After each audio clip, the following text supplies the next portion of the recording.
Hi, everyone. Thank you so much for joining episode 8 of the Sheroes project. I'm incredibly excited for today's episode featuring Nagin Cox, tactical mission lead on the Curiosity rover at NASA's Jet Propulsion Laboratory. Since she was 14 years old, Nagin has dreamed of working on missions of space exploration, and she has been a spacecraft operations engineer at NASA for over 20 years now.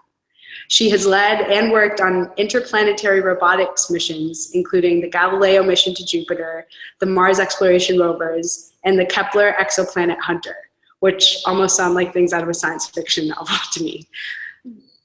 Before her time at JPL, Nagin served for 6 years in the US Air Force, including duty as a space operations officer.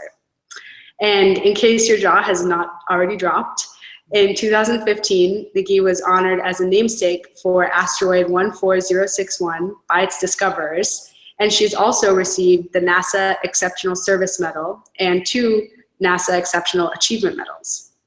Additionally, she's a US Department of State STEM speaker, and she's spoken to audiences around the world on the stories of people behind the missions. So Nagin, thank you so much for taking the time to chat with us and share your experiences. We're all thrilled to hear about your work. Thank you. I'm glad to be here. So clearly, I'm thoroughly amazed by the breadth of space exploration projects you've been a part of, some of which I have heard about and read about in magazines and the news, and others which are news to me and which I'd love to hear more about from you. But before we go into that, I'd like to take you back to your earlier days. You grew up in a number of places, first Bangalore, India, then Kansas City, Kansas, and Kuala Lumpur in Malaysia, which all have very different cultures. And one unique aspect that you mentioned about your upbringing as well is growing up as a child in a Muslim household. So how did these experiences inform your aspirations and also your views on what type of a career you wanted to pursue? That's actually a great starting question. And again, thank you for the opportunity to be here. So growing up in a multicultural household definitely had its influences. And in my case, fairly early on, I realized that there seemed to be a distinction in the house between what was expected of the boys and what was expected of the girls. And I remember at a very young age being kind of puzzled by this because it didn't seem necessary to me that we would have these distinctions. So I think early on I was exposed to the different ways that we find to divide ourselves, whether it's by gender or race or nationality or whatever it may be. People have a tendency to kind of break up in groups and divide themselves. So I decided that I wanted to do something that brought people together instead of separating them. And, being a very melodramatic teenager, I wanted to do something for all humankind. And that at the time, and still is, the space program. Mm-hmm. So that's how I kind of became aware of, or that's what motivated my interest in exploring space. And at the time, it was a little harder, to get information about things, given that you couldn't Google things. So it was a little harder to find out about details about the space program. But of course, everybody knew of the astronauts. But at the time that I was growing up, there was a television show on called Cosmos. And it was the original Cosmos back in the 1980s. And it showed these incredible images from robotic spacecraft. Mm-hmm. And so for me, that was my first exposure to some of the things that robotic spacecraft can do. And I think that's why I never personally wanted to be an astronaut, because while I was growing up, the astronauts were in Earth orbit. And if you really wanted to see places that no one had seen before, I realized it was the robotic spacecraft that were going first. And thanks to Cosmos, I learned about JPL in Pasadena, the Jet Propulsion Laboratory, which at the time was one of the only institutions doing robotic spacecraft, using robotic spacecraft to explore the solar system. So at the age of 14, as you said in your introduction, I kind of set my sights on working at JPL on robotic spacecraft. Well, I must say that compared to most 14-year-olds I know, your aspirations were incredibly advanced and more well thought out than any I ever had at that age, for sure. But that's incredible, especially now that that's exactly what you are doing and that you have found sort of what you dreamed of finding through this career. And that it is true that in many ways I was lucky to know at a young age what I wanted to do, but that also wasn't, I mean, that wasn't typical, right? It was because I was in a somewhat difficult environment where I had one parent, my mother, who was very supportive of wanting to do something that wasn't traditional for girls, versus my father, who struggled more with it. And I think it was that clash that kind of led me to a path earlier on, whereas I think it's much more typical and certainly, you know, much more, quote, normal not to know by that age and to figure it out later. So while I'm lucky to have learned, or, you know, to have developed a passion early, I also wouldn't really wish that upon people because it came from a challenging situation. Yeah, no, definitely. And so with that being said, you had this dream of working in robotic space exploration, and you then went and received your degrees in psychology and engineering from Cornell, and your master's of science in space operations at the Air Force Institute of Technology. So through your education at these two different places as well, did you ever experience any moments of self-doubt or nervousness about your journey? Absolutely. Absolutely. So first off, it was difficult for me to get to Cornell. And, you know, the reason the path I found to Cornell was partially, again, due to Cosmos, because the narrator of Cosmos was Carl Sagan, and he was a professor at Cornell University. And so that's how I first found out about Cornell. But again, the financial resources in my family were kind of focused on the boys' education. And so for me, I needed to find a scholarship, and I was very lucky to get an Air Force ROTC scholarship. So many things for me were enabled by the Air Force. They paid for my undergraduate, they paid for my graduate degree, and it was truly remarkable to serve my country. But during my education, the engineering side absolutely did not come easily to me at all. The math and science was much harder than the psychology. I had an affinity for the psychology, and so I got these really good grades in psychology. And it occurred to me that those could really help balance out the not so perfect grades in engineering. Yeah. In my case, I again was in kind of this reverse situation where I knew the job I wanted. And in order to get that job, I needed engineering degrees. So I got the engineering degrees, even though they were just very challenging at every step of the way. You know, and my mother would say, you know, are you sure about this? The psychology comes so easily to you, and the engineering is hard. Are you sure you'll be happy?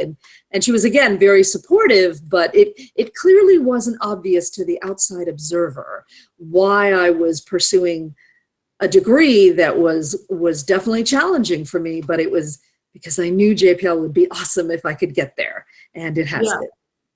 Yeah, no, I think also, speaking also as someone who has had the same sorts of doubts about, you know, computer science is so hard in the moment when you're working on a problem set and you can't figure anything out and nothing works. That big picture of what you want to do with the things that you're learning in school is so important in keeping up the motivation and seeing kind of where you want to be, as opposed to looking past the struggles in the moment. So that's college is a few years of your life, but the job is the rest of your life. It's true. That is true. Well, so moving to the present, to your job, you are currently the Curiosity Rover mission lead at NASA's Jet Propulsion Lab. So what exactly are your responsibilities in this role, and what does a typical day look like for you? Okay, so I actually have a couple of roles right now, as many of us do, because there aren't very many of us literally around the world who have experience operating a rover on Mars. And because of the time change, and the surface operations is very different. than other kinds of robotic operations. So we tend to be kind of pulled in multiple directions where you need to help build the next rover while you're operating the current one. Okay. So in my development job, I'm working on the next rover, and I'm responsible for a chunk of the operations where we have to make sure that the flight team, the team that will operate the rover, that we know how we're going, that we are prepared for the operational readiness, training the people, etc., and that we have tested the entire system. So I'm in charge of test and training, which is not typically its own position, but I'm in a brand new position that has kind of never existed before, because we're just learning that in order to do more and more with these rovers, we really do have to have the entire flight team trained and ready to go the minute we land. So that's my job. I just haven't quite figured out how we're going to do it yet, but it's very challenging. And so that's on the development side. On the operations side, I'm one of the mission lead team, and that means there are about 4 or 5 of us. And so every day, a different one of us is on duty, and we are part of the tactical operations team that is responsible for evaluating what Curiosity did the day before, did on the previous sol on Mars, and did everything go as we expected on Mars, and then to plan her next sol. Her next sol is a Martian day.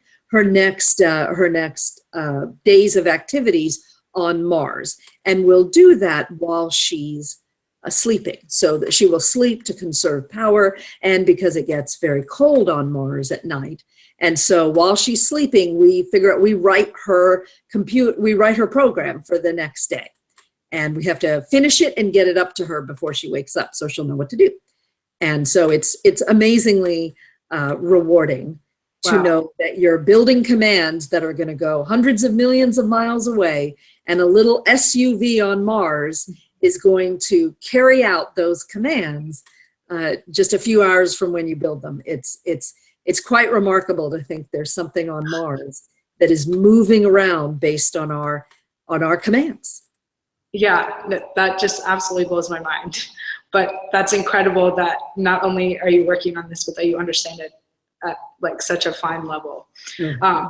I think most of the time when I think of NASA, I think of this like mecca of space exploration somewhere off, and NASA itself almost seems to be on another planet, but hearing about the actual concrete work and what an engineer does is really cool to hear. And in fact, to dive into it just a little bit more, I'd love to ask, just finally, before we move into the interactive segment, what maybe one of the more exciting technical projects that you've worked on in your career is, and what sort of tools you used and what skills you gained, and what the applications of that project have been for you. I looked at this question ahead of time and I thought, but there's so many. They're all thing. And from that perspective, I've been lucky to work on missions that are outer solar system exploration. So I've worked on Jupiter and Saturn missions, inner solar system, having worked on Mars and asteroids, and also extrasolar. And in some ways, trying to pick what to talk about is that something that y'all might be able to relate to is one of the most cutting edge fields in astronomy right now is the study of extrasolar planets. When I was growing up, there were only 9 planets, because of course at the time Pluto was a planet. There were only 9 planets that we knew of. But anybody born after 1995 was born into a world where they grew up knowing there were planets around other stars. And the Kepler mission is one of the missions that I am the most proud of, even though they're all amazing missions, because it's the one that is sending back so much data on these new extrasolar planets that we're finding. We're looking for Earth 2.0. We're looking for a planet around another star that is like Earth, being in its habitable zone, and being in the habitable zone where it's not too cold and not too hot for life. And one of the things that is remarkable to see is how the work that we're doing changes the textbooks. Like when I was in graduate school, you could get a degree in biology. Now there are actually universities that offer graduate degrees in astrobiology. Yeah. And that didn't exist. And now one of the most popular fields of astronomy is the study of exoplanets, is looking at these planets outside the solar system. So there have been many amazing technologically challenging missions. And Kepler was one that shared in common with the other missions, something that we see more and more in our daily lives. Everywhere we look, we are surrounded by more and more complex systems. And one of the things that I remember I was at Lawrence Livermore Laboratory giving a lecture, and I hadn't been there for more than an hour and a half, and someone offered me a job there.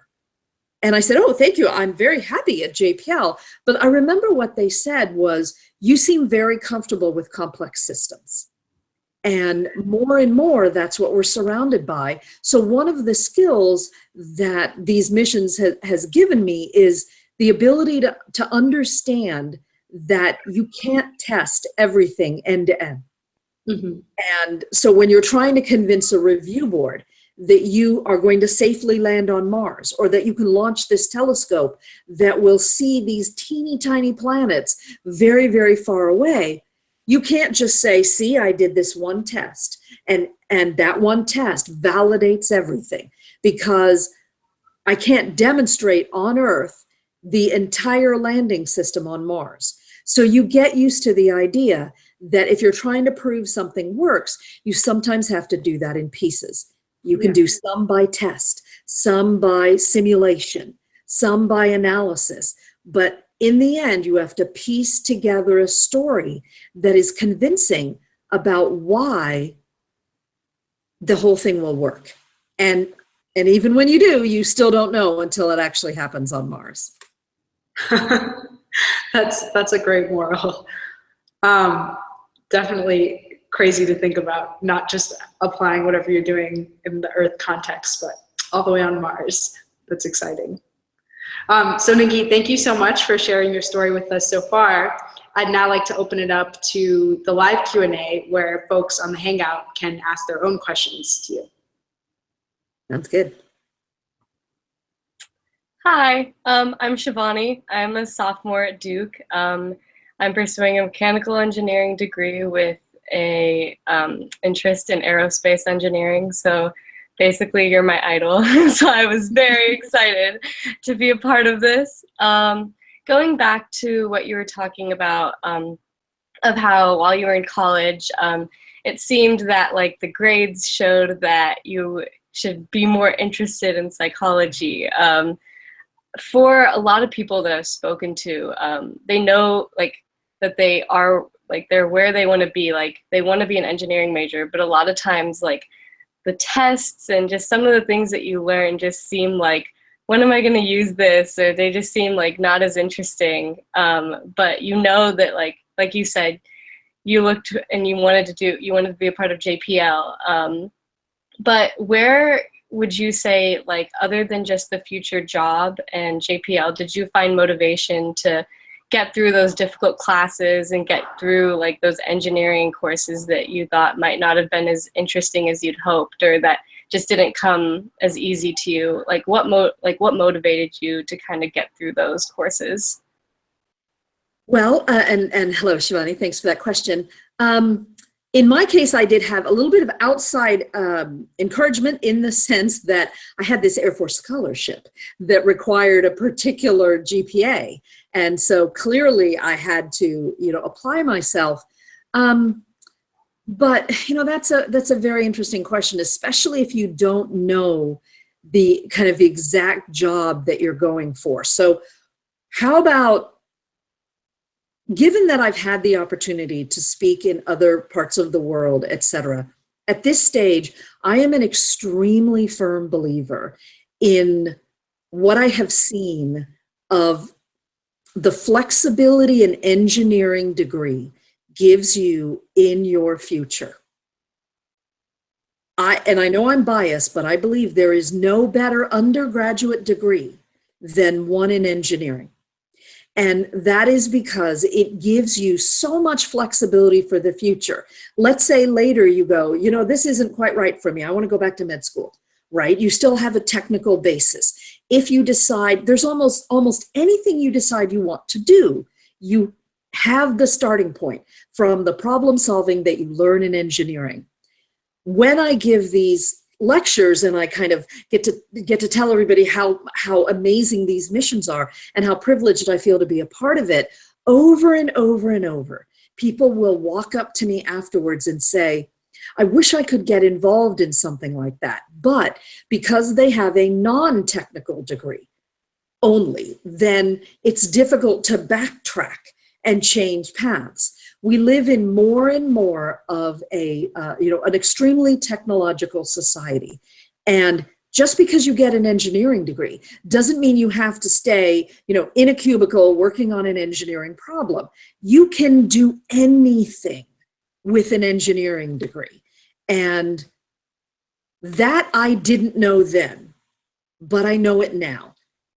We just had someone at JPL decide they wanted to run for office, and they ran as and they're running as one of the first female engineers, and they have a huge amount of credibility. So hang in there for the tough engineering classes, because you are making an investment now that I guarantee you will not regret.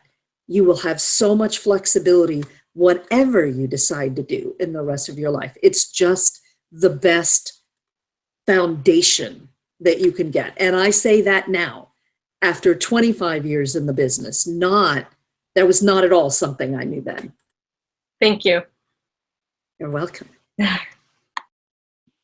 Hi, my name is Jamie. I'm a junior and I'm studying at Case Western Reserve University.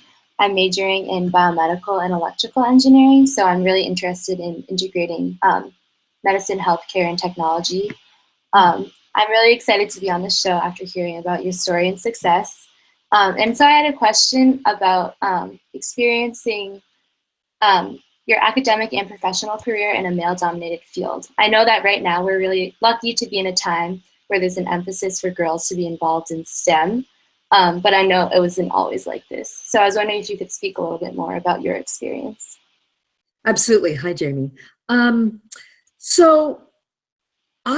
The Air Force was far less integrated than JPL is. And when I was in the Air Force, there were about 10, maybe 15% women. So that was a tremendously male-dominated environment.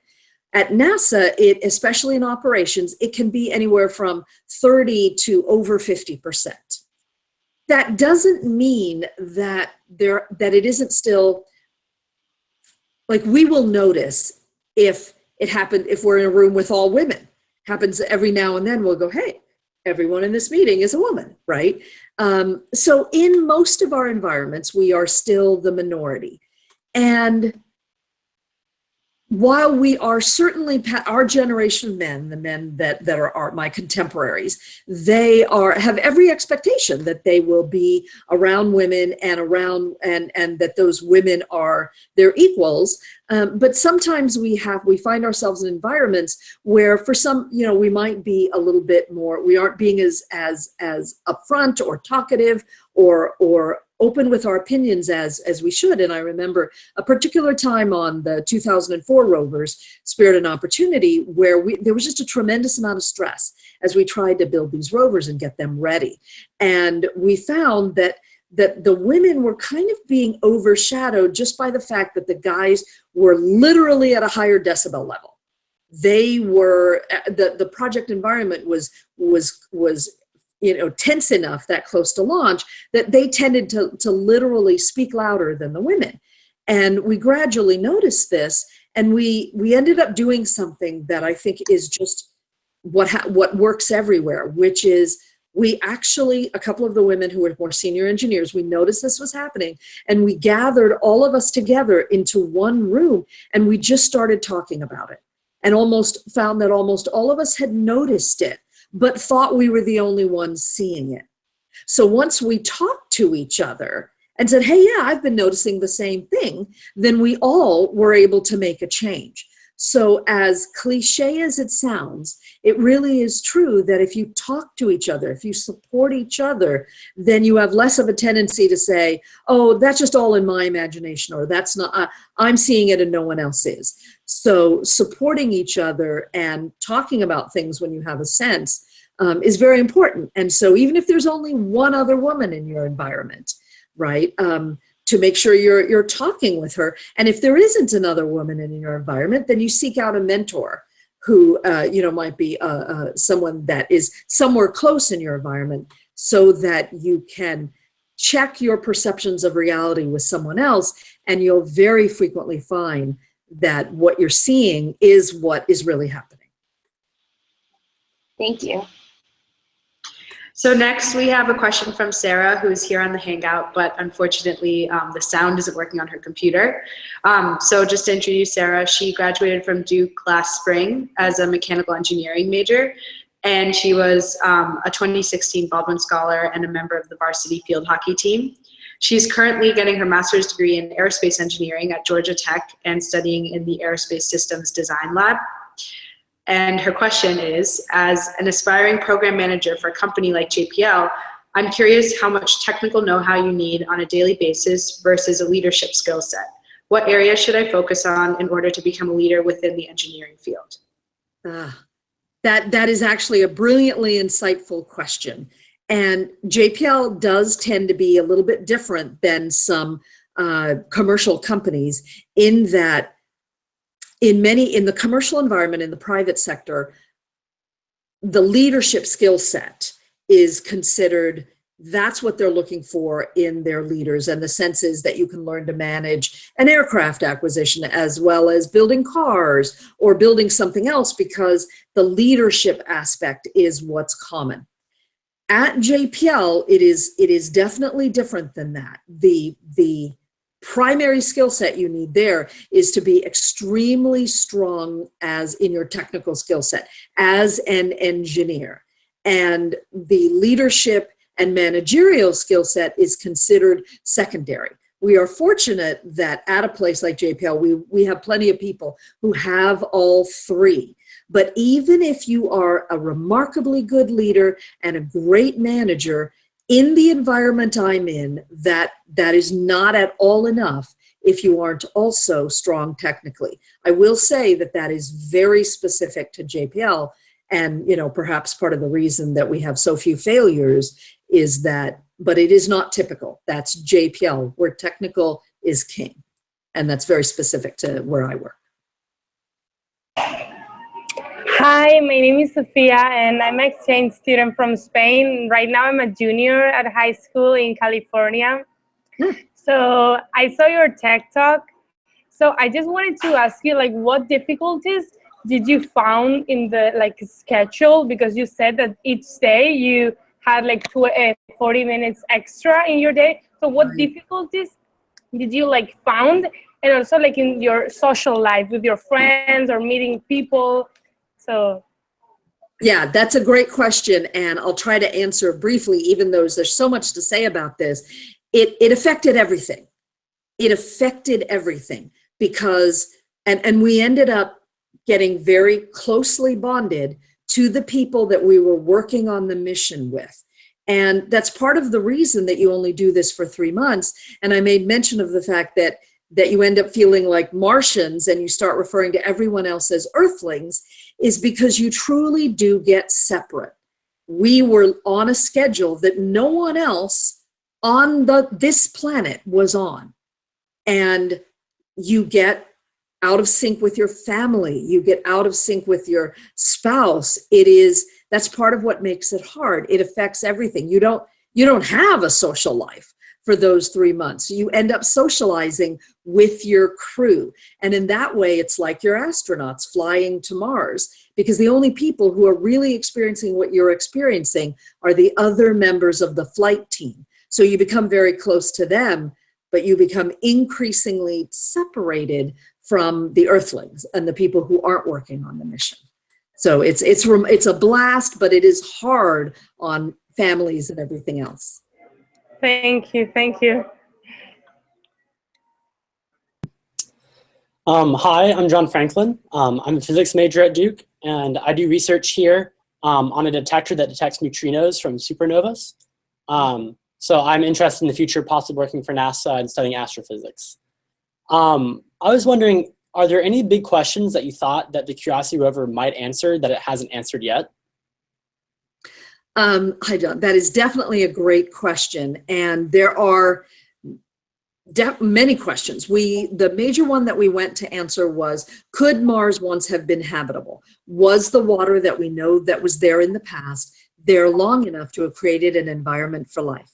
And the answer is yes. Mars was once habitable. It had drinkable water billions of years ago. Now, habitable is not the same as habited. We have not found any actual proof that there was once life there. That is something we are working on now. We're finding the building blocks of life, but we are not a life detection mission. Overall, in the Mars program, one of the things that we clearly want to understand is, where did the water go?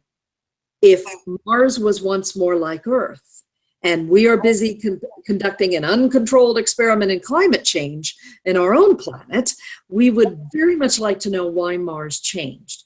And we do have a mission at Mars right now that's specifically trying to understand, did the water go into the atmosphere or into the rocks?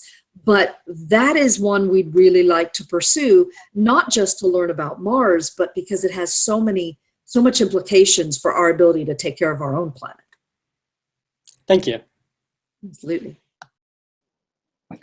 Hi, my name is Jenny. I'm a junior astrophysics major at Wellesley College, kind of focusing on applied physics as well, so getting the engineering side a little bit.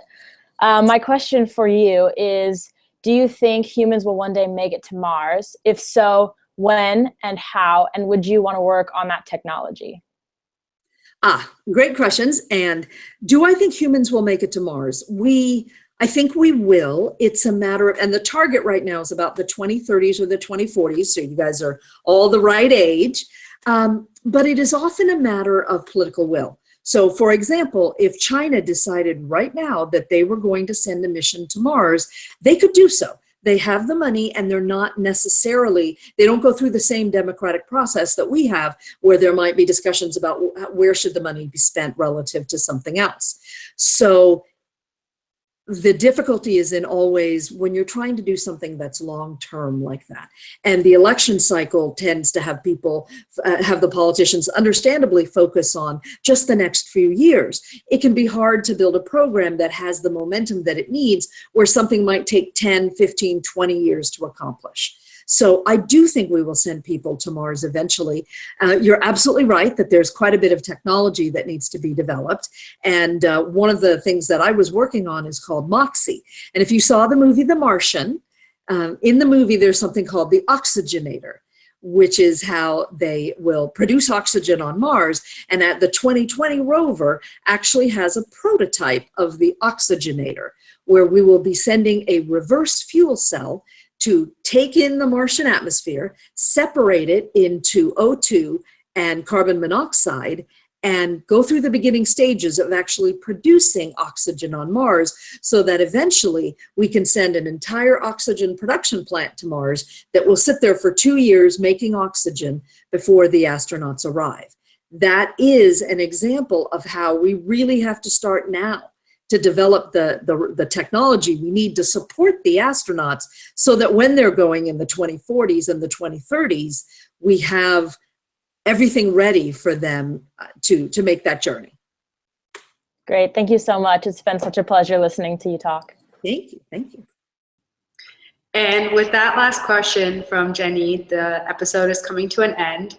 Although I'm sure I speak for all of us when I say we could sit here asking Nagin questions for many more hours at least.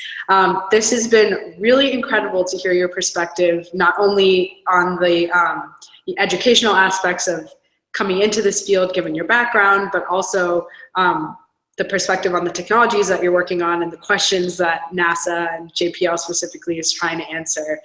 Really, really cool to hear from someone who is actually working on these projects and not something that I thought I would be able to do. So I feel really lucky. Thank you again so much for joining us. And for all of the viewers, a recording of this interview will be up shortly both on the Sheroes Project website and on our YouTube channel. So please do share it with others you know who might be interested, both to spread the word about the project and to share Nagi's story, which I'm sure many people outside of just us on the Hangout will find fascinating. And Nagi has said that also to feel free to follow her and reach out to her on Twitter and social media if you have further questions. What is your Twitter handle at NASA Nagi? Yeah, it's at NASA_Nagi is my Twitter handle. Okay, awesome. So we'll definitely have some new followers in the coming days. And as always, for everyone here, if you know of another Shero who we should include on a future episode, please do nominate them through the website so that we can feature them and hear more of these incredible stories. Thank you so much for joining us, to all of the participants and to Nagi especially. Thank you so much. Thanks.